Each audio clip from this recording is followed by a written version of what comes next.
Hello students, we will start our poem number 4.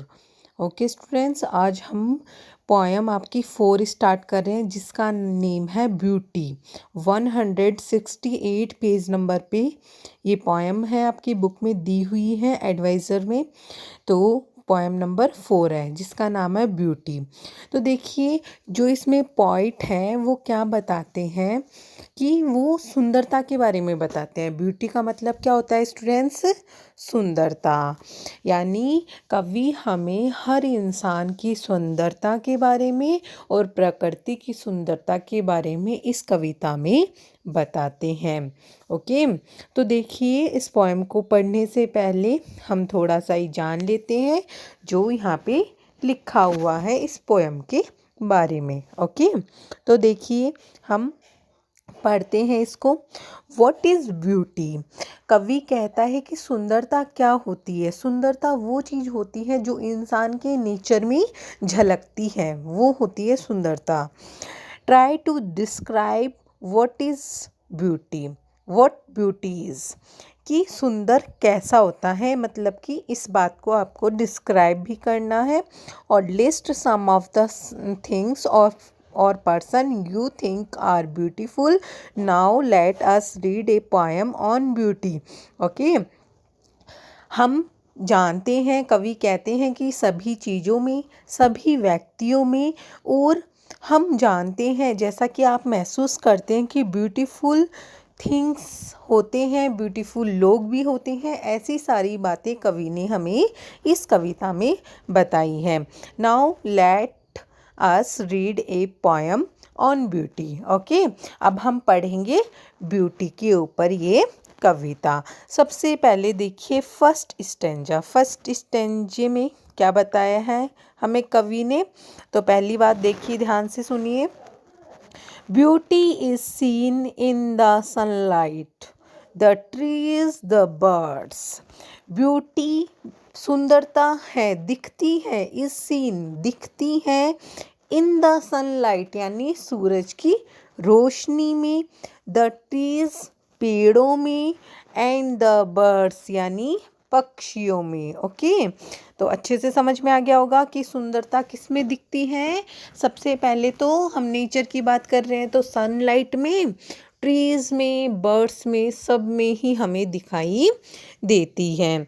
अब आगे देखिए, corn growing and people working or dancing for their harvest. Harvest का मतलब होता है, जैसे मीनिंग लिखा हुआ है, कटिंग ऑफ रिप क्रॉप, यानी कि अच्छी पकी हुई फसलों को काटना हार्वेस्टिंग होता है। और क्रॉप्स मतलब होता है फसलें। और क्रॉन, क्रॉन का मतलब भी अनाज, जैसे उगते हुए अनाज में भी सुंदरता है। और एंड पीपल वर्किंग, और लोग काम करते हैं, इस चीज़ में भी सुंदरता है। और डांसिंग फॉर देयर हार्वेस्ट, कि वो उगी हुई फसल की खुशी में, यानी उगी हुई फसलें उग जाती है, उसके बाद में उसको काट के वो बाजार में उसको बेच के आते हैं, तो उस खुशी में, पैसा आने की खुशी में वो क्या करते हैं, डांस करते हैं। तो इस खुशी में भी कवि ने बताया है कि बहुत ज़्यादा सुंदरता है। ओके, आई होप आपको फर्स्ट स्टैंजा अच्छे से समझ में आ गया होगा। अब हम करते हैं इसके question answer. Okay, question number first देखिए, इस स्टेंजा के क्वेश्चन नंबर फर्स्ट देखिए। According to this stanza where can we see the beauty.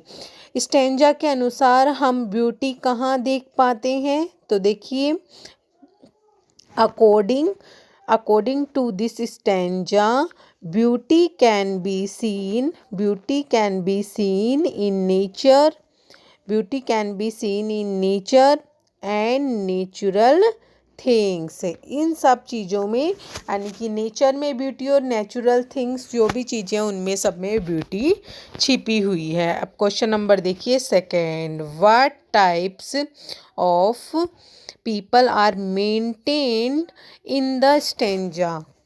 यानी कि कौन सी चीज़ें लोग इस स्टेंजा के अंदर मेंटेन रखते हैं, क्या क्या चीज़ें वो करते हैं।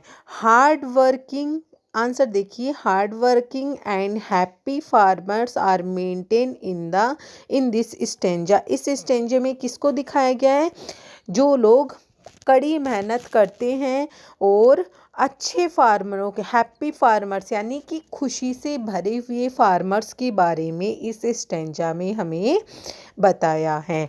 क्वेश्चन नंबर देखिए third, why do people dance, लोग डांस क्यों करते हैं।